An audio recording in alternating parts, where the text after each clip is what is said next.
Le 10 octobre 2025, un geste sans précédent frappe l'Afrique de l'Ouest. La rivière Sahel est fermée et l'équilibre bascule. D'un côté, une promesse de souveraineté après des décennies d'exploitation et d'accords discrets. De l'autre, la perspective immédiate de sanctions, d'isolement et de pénurie qui testent la société. Au cœur de ce choix, Ibrahim Traoré ne coupe pas seulement un flux d'eau. Il force un pays à mesurer ce qu'il gagne, ce qu'il perd, et qui décidait jusque-là. Un tournant, ou le début d'une crise pour longtemps. Ce récit propose une chose simple. Comprendre ce que la fermeture de la rivière Sahel change réellement, au-delà des slogans, des peurs et des récits héroïques. L'enjeu est clair. Saisir comment une décision politique peut transformer en même temps la souveraineté d'un État, l'économie quotidienne et la position d'un pays dans un ordre régional déjà fragile. Car derrière les déclarations officielles et les réactions internationales se joue une mécanique plus profonde. Chaque choix entraîne une chaîne de conséquences. Pour l'accès à l'eau, pour la stabilité des prix, pour la confiance de la population, mais aussi pour les rapports de force en Afrique de l'Ouest. Ibrahim Traoré n'apparaît donc pas ici comme un symbole figé, mais comme un acteur placé au centre d'un pari risqué, observé bien au-delà des frontières du Burkina Faso. Ce qui suit vise à démêler ce pari étape par étape, sans héroïsation ni condamnation automatique. Plus de 70% de l'eau de la rivière Sahel ne servait pas aux usages locaux, mais à des intérêts étrangers. Ce chiffre, issu de l'audit national rendu public après la décision, a changé la lecture du geste en quelques heures. Avant la fermeture annoncée par Ibrahim Traoré, la rivière était perçue comme une ressource partagée vitale et intangible. En réalité, son usage était verrouillé par une série d'accords techniques et commerciaux signés dès la fin des années 1940, rarement débattus publiquement. Ces textes confiaient la gestion hydraulique, les données climatiques et une partie des infrastructures à des entreprises étrangères, principalement européennes et nord-américaines, au nom de l'efficacité et de la stabilité. Ce cadre a façonné le Burkina Faso pendant des décennies. L'eau alimentait l'irrigation industrielle, la production énergétique et certains projets régionaux, tandis que les communautés locales dépendaient d'un réseau fragile, peu modernisé. Cette dépendance n'était pas seulement matérielle, elle était aussi informationnelle. Environ 80% des données hydriques et climatiques étaient stockées hors du pays, limitant toute planification autonome. C'est dans ce contexte que la décision d'Ibrahim Traoré prend un autre sens. La fermeture de la rivière ne surgit pas comme un acte impulsif, mais comme la rupture d'un système hérité, longtemps considéré comme immuable. Elle met fin, brutalement, à un équilibre inégal qui paraissait normalisé. Cependant, cette rupture ne supprime pas le passé d'un trait. Elle expose un dilemme immédiat. Comment reprendre le contrôle sans provoquer un effondrement fonctionnel? Les infrastructures locales, sous-investies depuis des années, doivent soudain remplacer des mécanismes gérés de l'extérieur. La population découvre alors que la souveraineté n'est pas un concept abstrait, mais une réalité concrète, mesurée en accès à l'eau, en coût et en capacité technique. C'est cette tension initiale, révélée par les chiffres, qui alimente toutes les étapes suivantes. Dans les jours qui suivent la fermeture, les premiers visages de la transition apparaissent loin des capitales étrangères. Ce sont des ingénieurs locaux, des responsables municipaux et des comités communautaires qui doivent répondre aux urgences concrètes. Les réseaux de distribution, longtemps entretenus par des opérateurs extérieurs, révèlent leurs faiblesses dès les premières coupures, notamment dans les zones rurales et périurbaines. À Ouagadougou et dans plusieurs régions du Nord, les autorités locales improvisent des cellules de crise. Des équipes techniques burkinabées commencent à intervenir sur des infrastructures qu'elles n'avaient pas pleinement la main auparavant. Le choc est rude, mais il met aussi en lumière des compétences sous-utilisées. En quelques semaines, une partie des systèmes hydrauliques est remise en état, sans assistance internationale directe, grâce à des solutions plus simples et adaptées au terrain. Pour Ibrahim Traoré, ces premières réponses sont décisives. Elles conditionnent la perception intérieure de sa décision autant que sa crédibilité politique. Chaque réparation réussie renforce l'idée que l'autonomie est possible. Chaque panne prolongée rappelle le coût immédiat de la rupture. Dans les villages, la fermeture de la rivière cesse d'être un débat abstrait pour devenir une expérience quotidienne, faite d'attentes, d'organisation collective et de compromis. Ce moment révèle surtout une chose. La souveraineté se joue d'abord à l'échelle locale, avant d'être un message géopolitique. Et c'est là un point essentiel. Sans relais humains, européens et techniques, la décision reste fragile. Tout commence par une annonce brève mais lourde de conséquences. Lorsque la fermeture de la rivière Sahel est officialisée, le message est clair. L'accès à l'eau, jusque-là régi par des accords anciens, passe désormais sous contrôle national. En quelques heures, la décision franchit les frontières et déclenche une première vague de réactions. Les partenaires étrangers concernés expriment leur inquiétude, certains évoquant immédiatement des violations contractuelles, d'autres laissant planer la menace de sanctions économiques. Très vite, la situation entre dans une phase de montée en tension. Des entreprises impliquées dans l'irrigation industrielle et la production énergétique suspendent leurs activités. Les flux financiers liés à la gestion de l'eau sont gelés. À l'extérieur, le geste est interprété comme un défi frontal à l'ordre établi. À l'intérieur, il provoque un mélange de fierté, de doute et de peur. Ibrahim Traoré se retrouve au centre d'un cycle accéléré où chaque déclaration est scrutée, amplifiée et parfois déformée. Le pic de la séquence survient lorsque les premières conséquences concrètes se font sentir. Dans certaines régions, l'approvisionnement devient irrégulier. Les marchés locaux réagissent par une hausse des prix de produits essentiels, alimentés par l'incertitude et la rupture de certaines chaînes logistiques. Ce moment marque un basculement. La décision n'est plus seulement politique, elle devient économique et sociale. Les critiques se multiplient, y compris au sein du pays, où certains redoutent un effondrement rapide. Mais cette phase de tension est suivie d'une série de réponses inattendues. Les autorités locales mettent en place des mesures d'urgence pour prioriser l'accès à l'eau potable. Des groupes de volontaires se forment pour réparer les pompes et redistribuer les ressources disponibles. Des ingénieurs burkinabés, jusque-là cantonnés à des rôles secondaires, prennent la direction des opérations techniques. En quelques semaines, une partie significative du réseau hydraulique est des remises en service, atténuant les craintes les plus immédiates. À ce stade, la séquence ne se limite plus à une confrontation entre l'État et des acteurs extérieurs. Elle devient un test de résilience collective. Les manifestations de soutien à Ibrahim Traoré, observées dans plusieurs villes, coexistent avec des expressions de mécontentement liées aux pénuries temporaires. Le pays entre dans une phase d'ajustement, où chaque progrès est sec fragile et chaque recul potentiellement explosif. Les répliques de la décision continuent alors de se propager. Sur le plan international, certains gouvernements adoptent une posture d'attente, hésitant entre la pression et l'observation prudente. Sur le plan régional, des voix s'élèvent pour réexaminer des accords similaires hérités du passé colonial. Ce qui n'était, au départ, qu'une fermeture de rivière devient un signal politique plus large, susceptible d'influencer d'autres États du Sahel. Cette séquence, de l'annonce à ses répliques, révèle une dynamique centrale. La rupture ne produit pas un choc unique, mais une succession d'ondes, chacune portant ses risques et ses opportunités. Elle ouvre une question essentielle, encore suspendue à ce stade. Jusqu'où ce pari peut-il tenir avant que ses coûts ne dépassent ses promesses? Avant la fermeture, la situation de référence était claire. Plus de 70% de l'eau de la rivière Sahel alimentait des usages étrangers et environ 300 millions de dollars par an quittaient le pays sous forme de redevances et de frais de gestion. Après la décision, ces flux ont été interrompus, créant à la fois un manque immédiat et une marge de manœuvre nouvelle. D'abord, un premier indicateur concerne la structure même de la dépendance hydrique. Les audits rendus publics ont confirmé que la majorité des volumes pompés servaient à l'irrigation industrielle et à la production énergétique orientée vers des intérêts extérieurs, tandis que les réseaux locaux restaient sous-financés.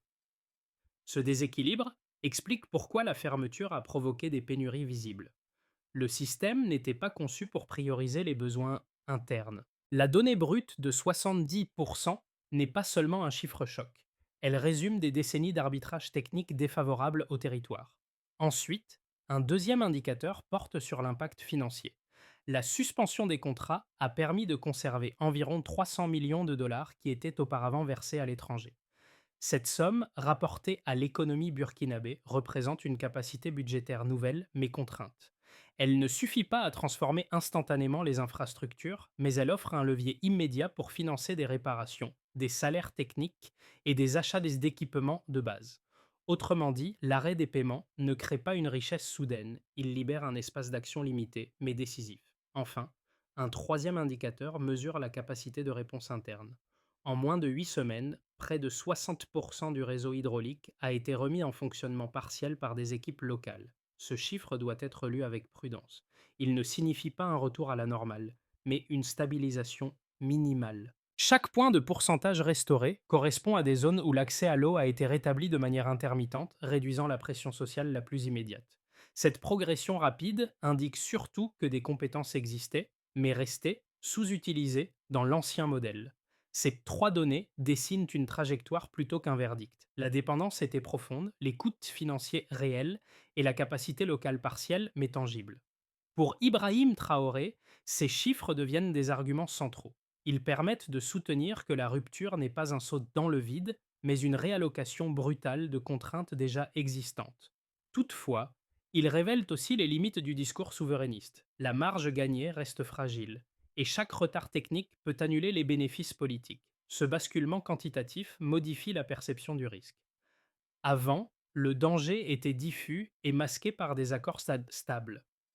Après, il devient visible, chiffré et débattu publiquement. La question n'est donc plus de savoir si le système ancien était coûteux, mais si le nouveau peut tenir dans la durée. Les chiffres montrent une chose essentielle. La fermeture n'a pas supprimé la contrainte, elle l'a rendue transparente. C'est à partir de cette transparence que s'ouvre le débat suivant, celui des critiques et des contre-arguments les plus solides. Les critiques les plus structurées de la fermeture de la rivière Sahel reposent sur deux arguments principaux, souvent avancés par des analystes internationaux et certains acteurs économiques régionaux.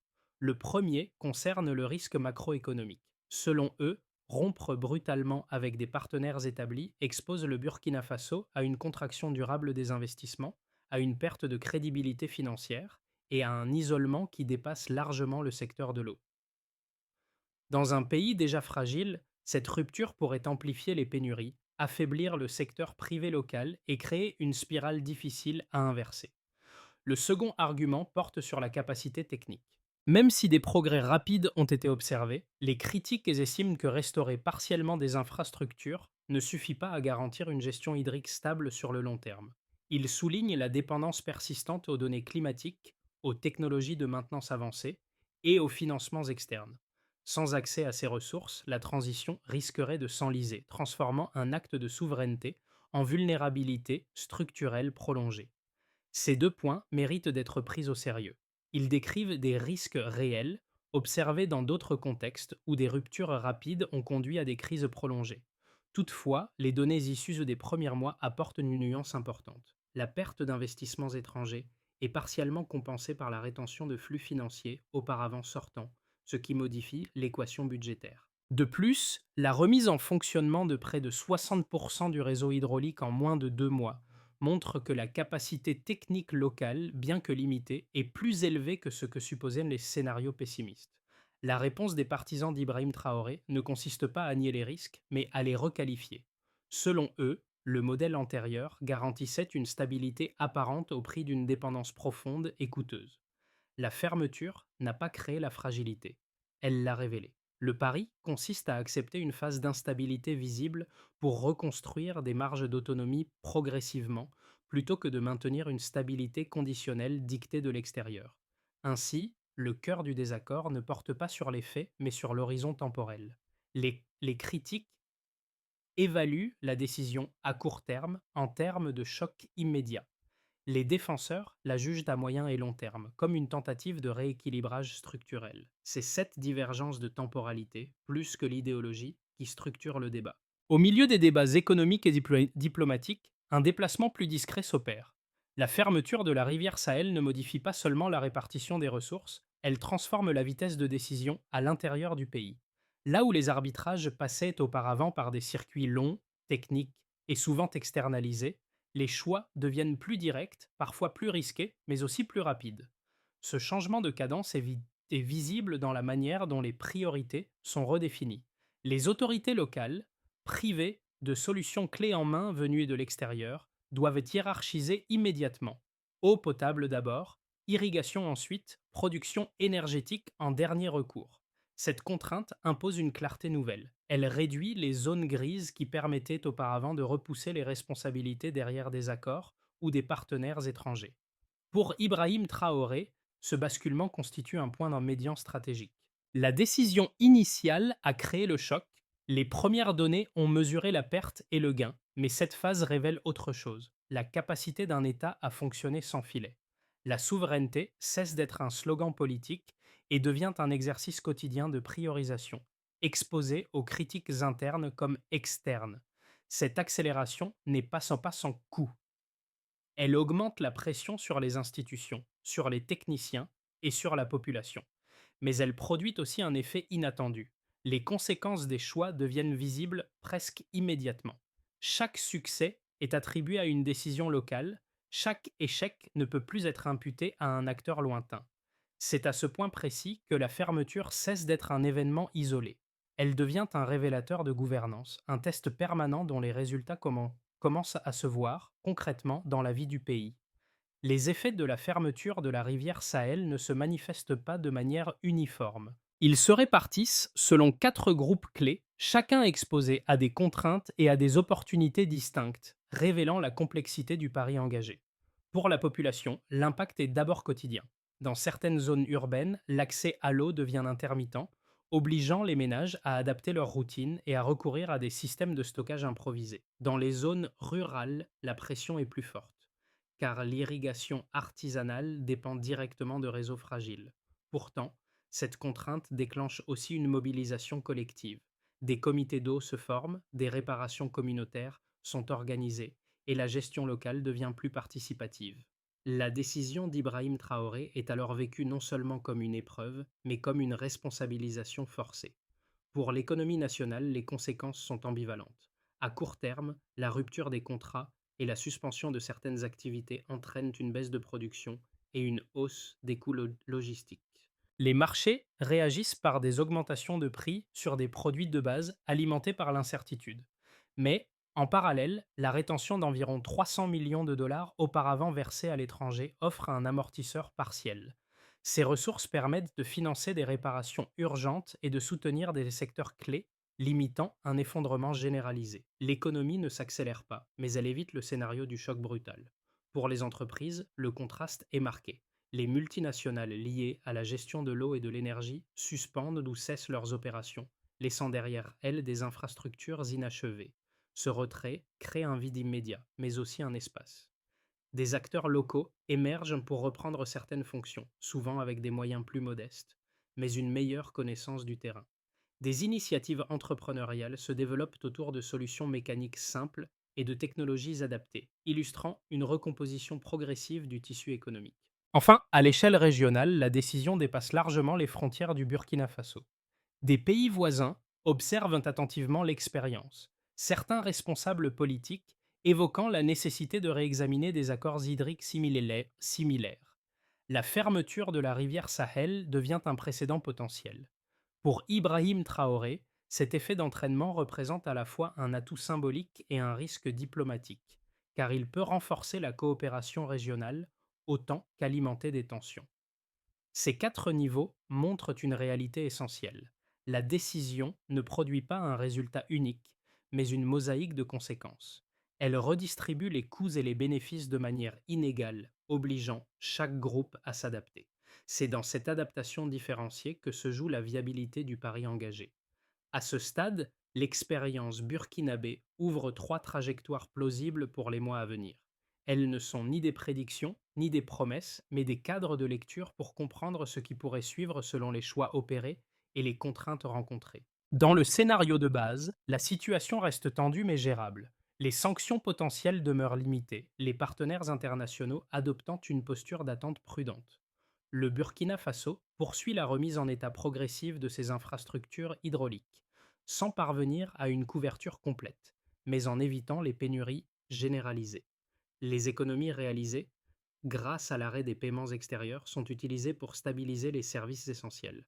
La croissance reste faible mais positive, et la population s'adapte à un nouvel équilibre plus contraint. Dans cette hypothèse, la décision d'Ibrahim Traoré ne transforme pas radicalement le pays, mais elle modifie durablement ses marges de manœuvre. Le scénario optimiste repose sur une dynamique d'apprentissage accélérée. Les capacités techniques locales continuent de s'améliorer, les réseaux sont consolidés, et des partenariats régionaux émergent pour mutualiser certaines compétences et ressources. La transition énergétique, notamment via des solutions solaires locales, réduit la pression sur le système hydraulique. La rétention des flux financiers permet d'investir de manière ciblée, renforçant la confiance interne. Dans ce cas, la fermeture de la rivière Sahel devient un catalyseur. Elle n'élimine pas les difficultés, mais elle crée un modèle partiellement reproductible de souveraineté pragmatique, observé avec attention dans la région. Le scénario dégradé correspond à une montée des tensions. Les sanctions, les sanctions s'intensifient, l'accès aux financements internationaux se réduit fortement et les capacités locales atteignent leurs limites. Les infrastructures restaurées ne suffisent pas en plus à répondre à la demande, provoquant des pénuries prolongées et un mécontentement social croissant. La pression politique interne augmente et le gouvernement est censé être contraint de faire des arbitrages plus coûteux, voire de rechercher des compromis rapides pour éviter une crise plus profonde. Dans cette configuration, la décision initiale apparaît comme un pari trop brutal face à un environnement hostile. Ces trois scénarios partagent un point commun. Aucun ne ramène le pays à la situation antérieure. La fermeture a modifié les règles du jeu. La question centrale devient alors conditionnelle. Si les capacités locales continuent de progresser plus vite que les contraintes extérieures, alors la rupture peut se stabiliser. Sinon, ces coûts risquent de dépasser ces gains symboliques. C'est cette incertitude structurée qui façonne désormais l'horizon du Burkina Faso. Au-delà des scénarios macroéconomiques et des débats diplomatiques, la fermeture de la rivière Sahel se traduit par des ajustements concrets dans la vie quotidienne.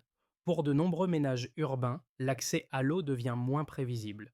Les routines se modifient, le stockage domestique se généralise et la gestion du temps s'organise autour des périodes de distribution. Cette contrainte supplémentaire pèse surtout sur les foyers modestes, pour lesquels chaque interruption a un coût immédiat. Dans les zones rurales, l'impact est différent, mais tout aussi structurant. L'agriculture de subsistance dépend d'un accès régulier à l'eau, Cassio, et les perturbations obligent les communautés à revoir leur calendrier et leurs méthodes. Certains groupes s'organisent collectivement pour réparer des canaux ou partager des équipements, renforçant des formes de solidarité locale. D'autres, plus isolés, subissent davantage la transition, révélant des inégalités territoriales déjà existantes. Pour les jeunes et les travailleurs qualifiés, la situation ouvre aussi des perspectives ambivalentes. D'un côté, la réduction de la présence d'acteurs étrangers limite certaines opportunités professionnelles. De l'autre, la demande croissante en compétences techniques locales crée de nouveaux espaces d'engagement. Des ingénieurs, des techniciens et des entrepreneurs trouvent un rôle plus central dans la gestion des infrastructures, avec une visibilité et une responsabilité accrues. Ce changement de cadre influence également le rapport des citoyens à l'État. Les décisions deviennent plus lisibles, leurs effets plus directs. Lorsque l'approvisionnement s'améliore, le crédit politique revient aux autorités locales. Lorsqu'il se dégrade, la critique est immédiate. Cette proximité entre décision et conséquences modifie la nature du contrat social, en exposant davantage les institutions à l'évaluation quotidienne. Ainsi, la fermeture de la rivière ne se résume pas à une stratégie nationale abstraite. Elle agit comme un révélateur des capacités d'adaptation individuelles et collectives. Pour certains, elle représente une charge supplémentaire. Pour d'autres, une occasion de participer plus activement à la gestion des biens communs. Dans tous les cas, elle transforme la manière dont la population vit, juge et interpelle le pouvoir. À ce stade, la question n'est plus seulement de juger la décision, mais d'identifier ce qui peut la rendre viable. Plusieurs axes se dégagent comme des conditions minimales pour transformer la rupture en trajectoire durable. D'abord, un premier axe concerne la consolidation technique. La remise en état partiel du réseau hydraulique doit être stabilisée et sécurisée. Cela implique de former durablement des équipes locales, de documenter les systèmes existants et de réduire la dépendance aux données détenues à l'étranger. Sans cette base, chaque panne risque de se transformer en crise politique. Pour Ibrahim Traoré, cet enjeu est central. La crédibilité de la décision repose sur la capacité à maintenir un accès fonctionnel à l'eau dans le temps. Ensuite, un deuxième axe est financier et budgétaire. Les ressources conservées, grâce à l'arrêt des paiements extérieurs, doivent être orientées de manière ciblée. Leur usage comme simples amortisseurs conjoncturels serait insuffisant. Elles doivent donc servir à renforcer les infrastructures, à soutenir les compétences locales et à éviter une dégradation progressive des services. La transparence sur ces choix devient alors un facteur clé de confiance publique. Puis, un troisième axe relève de la coopération régionale. La fermeture de la rivière Sahel ne peut pas être gérée uniquement à l'échelle nationale. Des mécanismes de dialogue avec les pays voisins sont nécessaires pour éviter des tensions durables et partager certaines capacités techniques. Une coordination régionale permettrait de transformer un geste unilatéral en levier collectif, réduisant l'isolement diplomatique. Enfin, un quatrième axe touche à la gouvernance interne. La population, directement affectée, doit pouvoir suivre les décisions et leurs résultats. Des dispositifs de suivi accessibles et compréhensibles sont essentiels pour maintenir l'adhésion sociale. Sans cela, le coût quotidien de la transition risque d'éroder rapidement le soutien initial. Cette feuille de route ne garantit pas le succès, elle définit plutôt un seuil minimal. En deçà, la rupture s'enlise. Au-delà, elle peut devenir un apprentissage collectif, où la souveraineté se construit pas à pas, sous contrainte, mais avec des repères clairs. Quelques mois après la fermeture de la rivière Sahel, l'image qui demeure n'est ni celle d'un effondrement annoncé, ni celle d'un succès éclatant. C'est celle d'un pays placé face à lui-même, contraint de regarder ses fragilités sans l'écran protecteur des accords anciens. Les scènes observées au début, ces ingénieurs réparant des pompes, ces villages s'organisant autour de comités d'eau, reviennent comme un fil conducteur de toute la séquence. Pour Ibrahim Traoré, cette décision marque un point de non-retour. Elle a déplacé le débat, passant d'une dépendance silencieuse à une responsabilité assumée, visible et contestée. Le geste n'a pas effacé les difficultés, mais il a rendu leur cause plus lisible. Chaque progrès, aussi limité soit-il, prend alors une valeur symbolique forte. Chaque échec rappelle la dureté du chemin choisi. Ce moment agit comme un miroir collectif. Il révèle ce qu'une société accepte de sacrifier à court terme pour redéfinir ses priorités à long terme. La souveraineté cesse d'être un mot abstrait et devient une expérience vécue, parfois inconfortable, parfois mobilisatrice. Une chose s'impose pourtant, après cette rupture, revenir à l'avant n'est plus une option. Le pays avance désormais sans filet. La fermeture de la rivière Sahel ne se limite plus à une décision gouvernementale inscrite dans un calendrier politique. Elle s'est transformée en une expérience collective dont les effets dépassent le Burkina Faso. Pour certains observateurs, elle incarne une prise de risque excessive. Pour d'autres, une tentative rare de reprendre la maîtrise de ressources fondamentales dans un contexte hérité et contraint. Entre ces lectures opposées, une zone grise subsiste, faite d'ajustements, de compromis et d'apprentissage. Ce qui se joue désormais n'est pas seulement l'avenir d'une politique hydrique, mais la manière dont une société accepte d'assumer les conséquences de ses choix. L'expérience burkinabé pose une question plus large, qui concerne bien au-delà du Sahel. Jusqu'où un État peut-il aller pour redéfinir sa souveraineté sans rompre les équilibres essentiels de la vie quotidienne? Et à quel moment le courage politique se transforme-t-il en responsabilité collective?